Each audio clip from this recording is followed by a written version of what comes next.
Hello and welcome to the Ecommerce Braintrust. I'm Jordan Ripley, Director of Retail Operations at Acadia and co-host of the show. During these slow weeks at the end of the year, we'll be bringing back some of our favorite episodes from 2024 and re-releasing them as a refresher as we head into next year, 2025. Today's episode features an interview by Julie Spear with Acadia founder Jared Belsky, where they hash out the idea of retail island and why we've historically seen retail media budgets live in isolation, both from an org design and a dollar standpoint. I think this episode is particularly relevant as we all look at our budgets for 2025 and start to see if some of these trends that put retail media on an island historically might actually be finally changing. So if you missed this episode, give it a listen, see if you might actually be escaping retail media island this upcoming year. And cheers and enjoy the show. This is the Ecommerce Braintrust, a podcast about building momentum online for established consumer brands. Join our hosts and their expert guests for high-level conversations about e-commerce strategies, trends, and innovations. Access our brain trust and boost your brand's e-commerce potential. Welcome to the Ecommerce Braintrust podcast. I'm Julie Spear, Head of Retail Marketplaces here at Acadia. Today, we're joined by Jared Belsky, CEO at Acadia, to discuss the dreaded retail island. What it is, why it's so prevalent, and what brands can do to escape from the island. Welcome, Jared. It's good to be here. Thanks for having me. Well, you've been servicing this idea of retail island now for some time, whether it's on LinkedIn or just last week, we had a great panel discussion at the Southeast Retail Media Summit that we hosted at our office in Atlanta. For our listeners that aren't yet familiar with the concept, what's the high-level idea behind retail island and why it's something that brands should be concerned about? I think the easiest way to explain this at a high level is that despite retail media's huge growth and despite how pervasive it is, it's still siloed in an island across three dimensions. It's siloed from a funding perspective, it's siloed organizationally, and sometimes even creatively. And so it's a strange thing that even though it's so big and everyone's talking about it and it gets so much attention and so much focus, it still very much is on an island, which just seems preposterous. And I'm trying to call attention to it. Well, I would agree. Having lived on the island for quite some time now, I can recognize it as an issue from an insider view. What is it that you would really want to call to the attention of brands that they're missing out on by having everything so siloed? Well, I'll pick one example to make this real and take it out of the theory for a minute. Let's talk about funding, right? There are so many clients, so many brands, so many listeners right now who are out there where there is an Amazon budget, a performance media budget, and let's just say a brand media budget. And in this fictitious example, there might be $100 million worth of funding for brand, $50 million for performance, and a lowly $3 million for Amazon.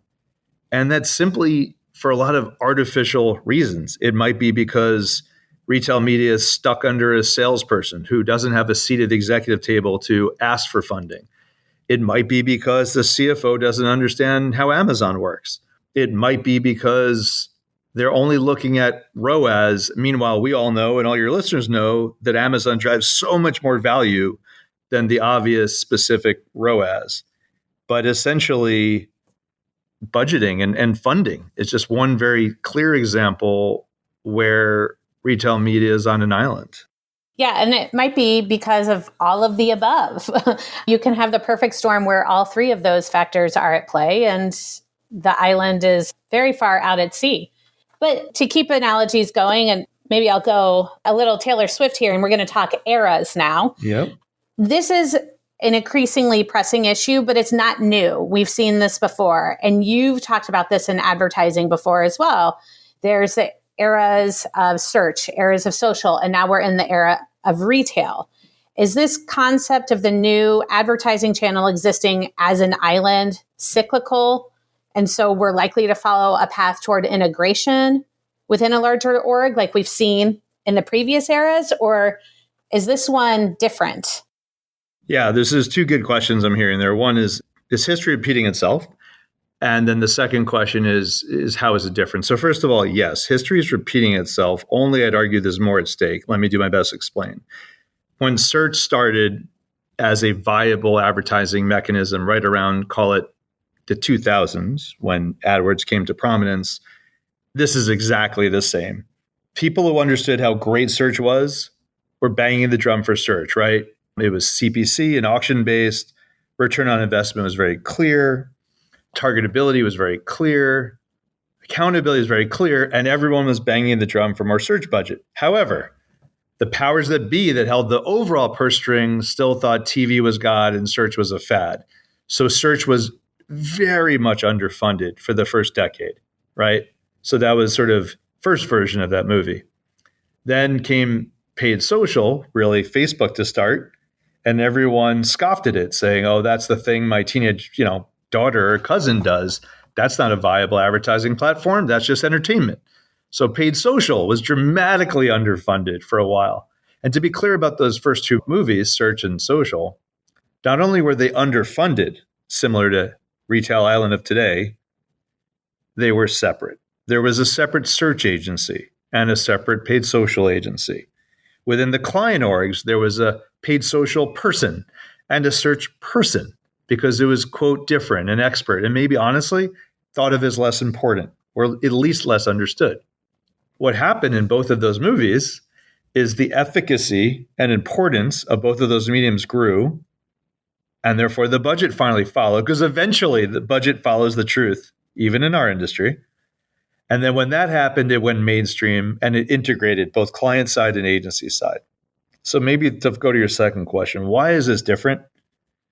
And why is it maybe more dangerous? And that's what's really interesting about movie 3, Retail Island, and how it's different than Search Island and Paid Social Island.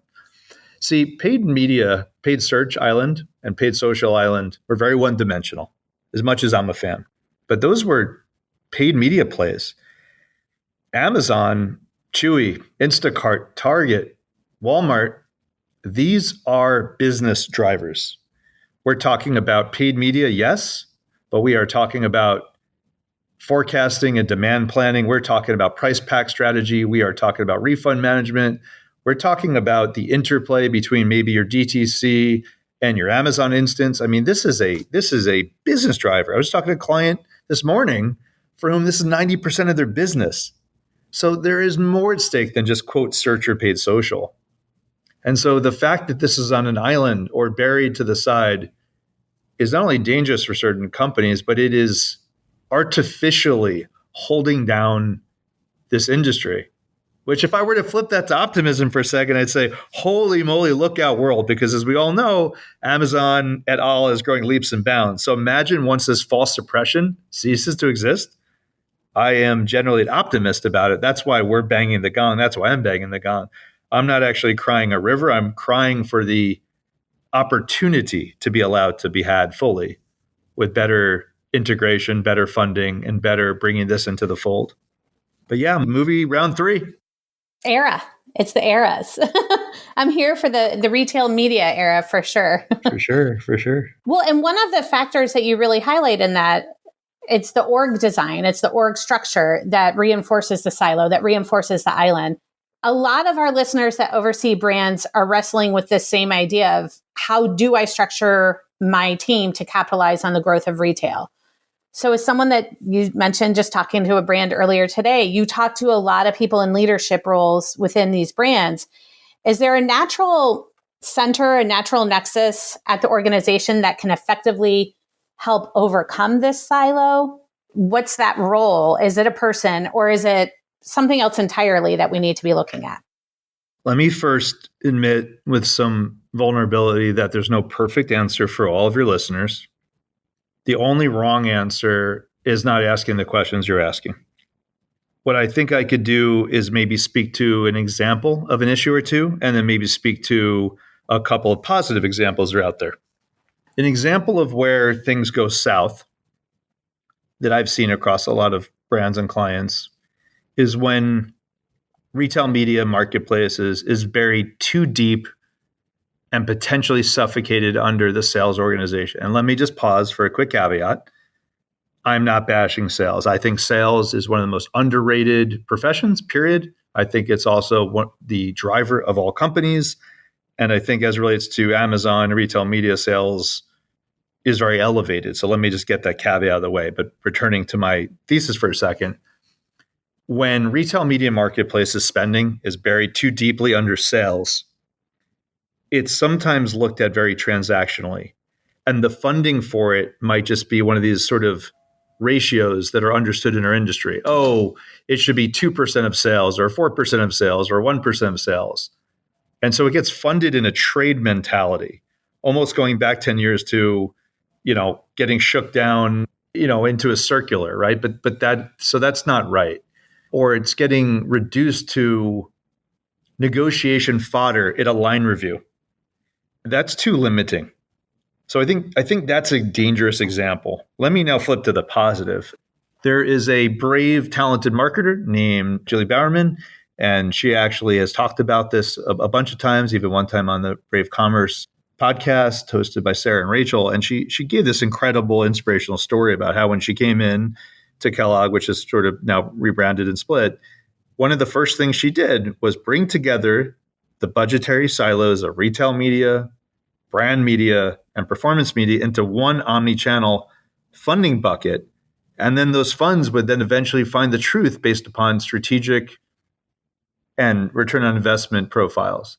The second thing she bravely did was she unified those teams, right? She brought together the retail media expert team and the performance media team and the brand media team into one omni-channel team. Now, all of a sudden, creative is being shared, data is being shared, ideas are being shared, funds are flowing. I think something that Julie's describing, that feels a lot like where we need to go. And here's the why, right? Just to bring this down to a nerdy level. One of the problems with Retail Island is that sometimes Amazon for a specific brand might be showing at a 8-to-1 ROAS and is being underfunded. Meanwhile, somewhere far over in another corner, Meta has a 3-to-1 ROAS and it's being funded 10x, it's getting a pass. All because different decision makers are applying different lenses of success. If all those budgets and all that data and all those decisions were unified, money would just find its truth. And what just about every person in our industry knows is that a dollar spent in this magical world of retail media, with all the different ways that it could be productive, is a very good dollar well spent. But to return to the thesis of Retail Island, it's hard to know that when you can't compare and contrast properly. Well, so it's a great segue into one of the things holding back, reinforcing the island, is the idea of measurement. You've really been an outspoken critic of media mix modeling. So wouldn't an effective model for a brand to accurately quantify the incrementality across channels, wouldn't it allow for that measurement? Why is media mix modeling not the solution to give the retail budget the credit that it deserves? Yeah. Gosh, let me try and stay brief because there's enough problems and challenges here that could fill a whole secondary episode. So let me just go high level. The majority of media mix models underrate retail media for two reasons. One, sometimes it's very practical. The data is harder to ingest or pass back, or it's not similar enough. So just from confusion, it gets underrated and underinterpreted. And then two, it's very unique, right? Retail media is different than Meta and different than Google and different from OLV and CTV. And so its utility or total utility gets vastly underrated or underappreciated in a media mix model. But then you get to the secondary problem, right? Now you start, okay, let's go away from media mix modeling, which many people can't afford, especially the mid-sized brands that are listening. So what do mid-sized brands do in terms of measurement? Well, sometimes they have a dashboard. Sometimes they do things like market-made tests. The issue is because a lot of these things are in walled gardens, right? Chewy's a walled garden, Amazon's a walled garden, Walmart's a walled garden. For the average director of media at a mid-sized brand, who's a lot of our listenership here, they're not able right now to look at retail media alongside paid social or alongside CTV or alongside search. That's a challenge. Just visibility is a challenge. Challenge two is when you start doing things like market-made testing, most media agencies can't get you the retail media at a local level like they can for search. So without me rambling on too much more, The industry is not well suited right now to compare and contrast. And because it's in a silo, no one's incented yet to figure out how to make all that data comparable, or how to bring it into a model, or how to make it easy to get to that answer you're asking, right? All roads lead back to this challenge of the power of the purse and the problem of the org. And that's just why we're so passionate about the issue. Well, and the vastness of all the retail media networks and the fact that they're all measuring differently. And like you said, there's the walled garden. It just adds to the challenge even more and makes it more complex for brands to navigate. So on that, we don't want to leave people kind of just sitting there feeling despondent over this. Do you have advice on a philosophy or a measurement framework that might apply to cross-channel performance assessment, and it might help break down the budget silos a bit? I have a starting place, for the CMOs or directors of marketing who are listening, and I think it's really about simplicity, right? If I were them, I would say there's 2 to 3 exercises to do. First of all, regardless of what you own, I would stack rank. I'd almost think of it as a table, right? Where are all your investments? So think of it as a table where you have channel, right? Is it Amazon? Is it Chewy? Is it Meta? Is it Google? Is it YouTube, et cetera? ROAS profile, investment, et cetera. And I would really try and be diligent at looking at these things comparatively. So believe it or not, that very basic thing is not done. The second thing I think people need to be braver about is doing more test and control with sacred cows, right? Brand after brand after brand, client after client after client is very happy to keep spending a ton of money on brand search. When their goals are new to brand and growing the franchise, let's be brave. Lower brand search by 50%, reinvest that in new to brand on Amazon and see if you grow. Hint, you will, but you have to be willing to test it, right? So framework 1 was just a simple comparison, compare apples to apples, have all that data on a simple Google sheet. 2 is get braver with testing and start being willing to trim down sacred cows and toggle up retail media and be willing to see how you grow and be surprised about that. Honestly, I'm going to stop there. That's my point with all this. Mm-hmm. It's just simple comparison. What I think our industry has allowed is that we're stealing money from ourselves. It's like, let me take a precious few dollars from Amazon and bring it to Chewy. Let me steal a few dollars from Walmart and move it to Instacart. What about the billions of dollars going to native advertising that's going up at Smokes? What about the 40+% of programmatic ad dollars that the A&A just announced are fraudulent and not real? What about bringing that to retail media, right? What about the fact that all the brands who are targeting consumers under 40 who are still spending maybe too much on linear TV, and that should come to retail media? Somebody, brave CMOs who are empowered to ask these questions, are the ones who will create this change. It's less a model and more about brave humans and organizational change. Guess what? It's coming because the boards know this and the good CEOs know this and brave CMOs like Julie and so many of our clients. So I predict retail media island will be less of an island and we'll be joining the mainland imminently. I just hope it's not 3 years from now and it's more 1 year from now. Yeah, I would like that as well. And I think one last question, dealing with organizational structures, but less on the brand side and more agency side. We've talked a lot about Retail Island from the perspective of how it impacts the brand side, but what is the impact that the emergence of retail should have on agencies that serve as the agency of record, the AOR, and are managing media across multiple channels? Do any of these needed changes also apply to how agencies structure themselves or deliver success to brands? 100%. The challenge is the following. The large majority of media agencies out there, and there are many, many, many, many great ones, were founded on linear, then around the 2000s, bolted on digital. And then if some bolted on things like search and paid social with digital, right? But the vast majority of media agencies are not steeped in retail media. And their economic engine is built on things like search and paid social. So if you look at the agency landscape on the whole, you've got two challenges. There's talent scarcity in retail media, and there's overall service scarcity on retail media. So Julie, if you've ever heard the expression in a world and where you're a hammer, all you see is nails. Mm-hmm. So if you're media agency X and you only have two people who are Amazon specialists, where are you going to be stewarding the money to? Is it going to go to Amazon, or is it going to go where you have 1,000 paid social buyers or 50 online video buyers, right? So I hate to be a skeptic, but kind of like talent and money tends to determine the flow.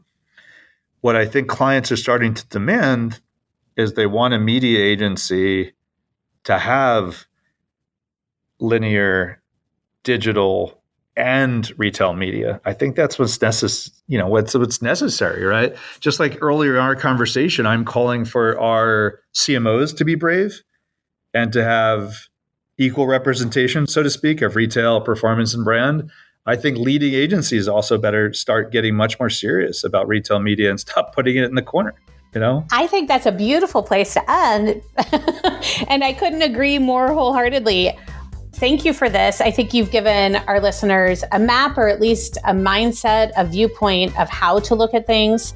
And I'm excited to check in on the future to see if we're less of an island moving into, I don't know, a peninsula of sorts. But thank you for your time today, Jared. All right. I really enjoyed it. Have a great one.